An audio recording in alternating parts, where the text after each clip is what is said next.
জামাইয়ের সাথে যে সময় কাটানো কতটা একটা মহাব্বত, আর একসাথে চলাফেরা, একসাথে খাওয়া দাওয়া, সবগুলোই একটা স্মৃতি হয়ে থাকে।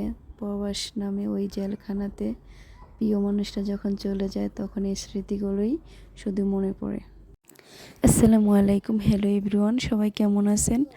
আশা করি অনেক ভালো আছেন। আল্লাহর রহমতে আমিও ভালো আছি।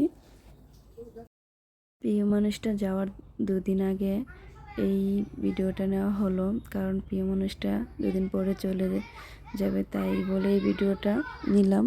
কারণ এই ভিডিওটা আমার স্মৃতি হয়ে আছে, কারণ প্রতিদিন বিকেলবেলা সকালবেলা হাজব্যান্ডের সাথে এই জায়গায় যাইতাম, এখন আর যাওয়া হয় নাই, তাই তো আপনাদের সাথে শেয়ার করলাম। বন্ধুরা, আমাদের বাড়িটা কেমন, নতুন জমি করে বাড়ি করলাম, কেমন হলো বন্ধুরা।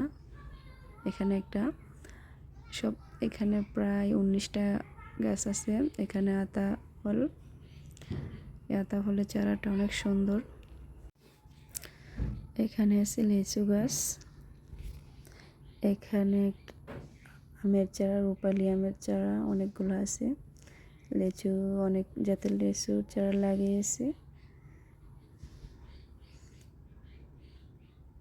লিচু চারাগুলো সুন্দর অনেক। ওইখানে আমার শ্বশুরের জমি করে, আপনারা হয়তো আমরা অন্য ব্লগ ভিডিওতে দেখেছেন। অনেক লেবুর বাগান আছে ওইখানে।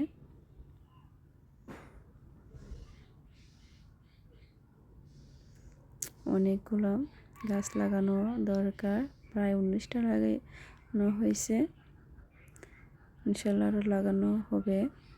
আপনাদের ভাই অনেক কষ্ট করে এই গাছগুলো লাগাইছে, কিন্তু গরুয়ে 2টা গাছ মনে নষ্ট করে ফেলছে।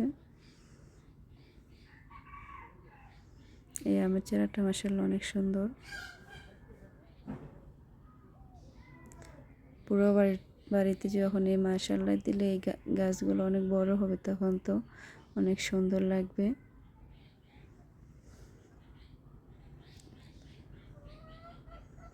এইতে নারকেলের চারা, এই নারকেলের চারাটা অনেক সুন্দর ছিল, কিন্তু গরুয়ে, দুঃখের বিষয়, গরুয়ে মাঝখানে খেয়ে নিয়েছে। কিছু করার নেই, মানুষকেও আমরা তো অনেক দূর থেকে এসে বারবার দেখতে পারি না, তাই মানুষ এরকম কাজটাই করে। গরুগুলা কই দিয়ে রাখে দেখেন, ওই লাল গরুটাই খেয়ে নিচ্ছে। এখানেও বাচ্চারা